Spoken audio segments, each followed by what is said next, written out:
Notre mission, c'est de pouvoir accompagner des projets de création d'entreprises issus de la recherche publique. On accompagne à peu près une dizaine de nouveaux projets par an. L'incubation à l'incubateur Impulse est de l'ordre d'à peu près 24 mois. Mais globalement, sur la majorité des projets que nous avons accompagnés, on a à peu près 30 à 40% de projets qui se trouvent dans le domaine de la santé, 40% de projets dans le domaine de ce qu'on appelle les sciences pour l'ingénieur, 20% dans le domaine du numérique, 3-4% dans le domaine des sciences humaines et sociales.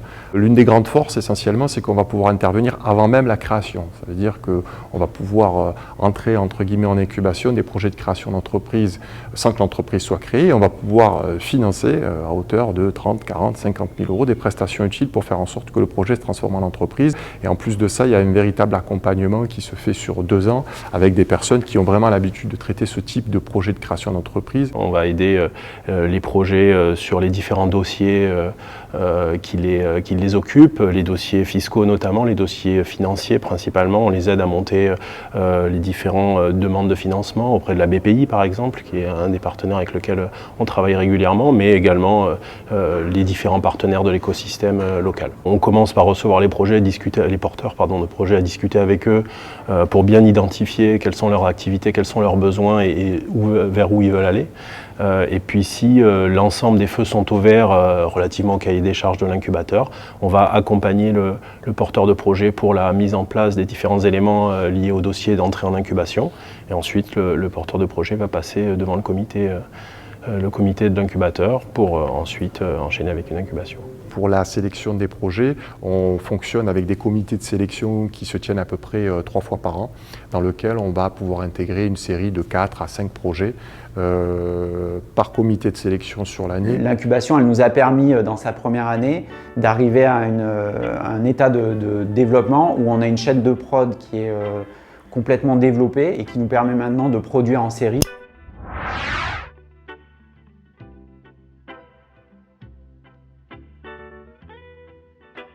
Avec quelque chose qui est beaucoup plus stabilisé. L'expérience de l'incubateur Impulse nous donne cette vision à long terme et les différents jalons qu'il faut passer au fur et à mesure. Une smartboard, c'est une prise d'escalade qui est destinée à l'entraînement et à la progression des grimpeurs du point de vue de la physiologie et de leur biomécanique des mains et des bras. Et la caractéristique de cette prise est d'être instrumentée de capteurs de force qui sont connectés à une application. Et sur la base des données issues de ces capteurs de force, on va avoir un retour sur la performance du grimpeur et ça va nous permettre de caractériser son profil. Le réseau Impulse, le fait de pouvoir dans le futur échanger avec d'autres personnes qui sont passées par là, ça me semble capital.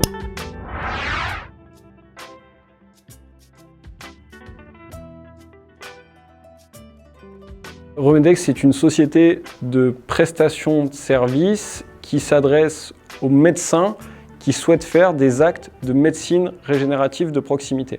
Donc l'idée de Romedex, c'est de créer des centres dans lesquels on va mutualiser un certain nombre d'équipements et d'outils, dont le logiciel que nous exploitons auprès de la SAD Sud-Est, pour que n'importe quel médecin qui souhaite réaliser ces actes puisse se rendre sur la plateforme avec ses patients et réaliser ces actes, on va dire, en accord avec les recommandations internationales actuelles.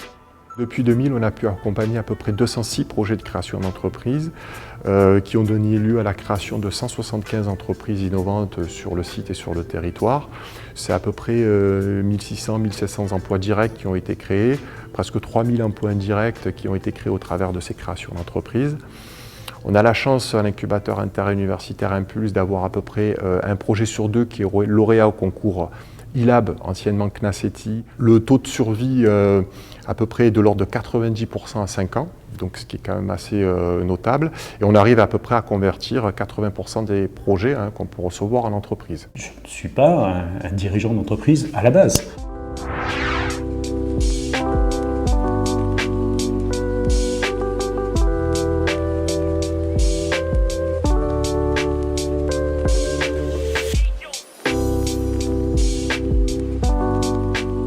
J'ai besoin d'apprendre tous les jours et d'être accompagné. Et la présence d'un chargé d'affaires qui nous aide à disséquer nos questionnements, notre projet, le faire évoluer sur des conseils judicieux, en abordant les aspects financiers, juridiques, comptables et autres, fait qu'on a progressé dans la construction du dossier à présenter pour aller demander des prêts d'honneur qui nous ont été accordés. Et cette expertise-là d'Impulse est pour nous fondamentale, vraiment.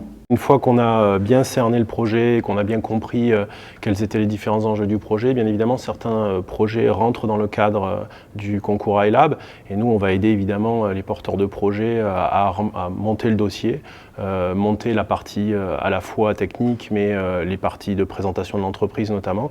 L'idée de ce concours c'est de permettre à ces entreprises-là de pouvoir avoir un apport relativement intéressant on va dire en subvention pour leur aider à réaliser notamment la partie R&D de leur projet. On a été lauréat des 2 concours OSEO à l'époque, c'était donc maintenant le concours iLab.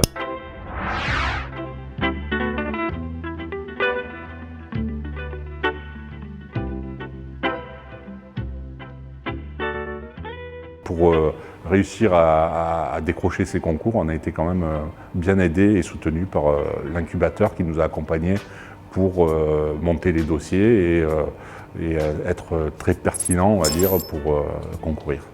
First Light est une entreprise qui fabrique et commercialise des caméras de haute performance pour la recherche dans le visible et l'infrarouge. First Light Imaging aujourd'hui c'est 20 personnes environ.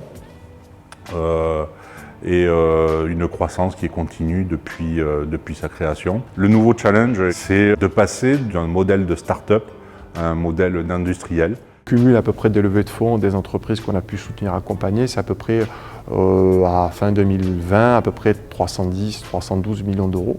Ce qui montre que finalement ces entreprises-là intéressent les investisseurs. Alors, pas forcément locaux, puisque ces investissements sont faits au niveau national, ce qui montre un petit peu l'attractivité aussi de ces entreprises sur le site d'Aix-Marseille.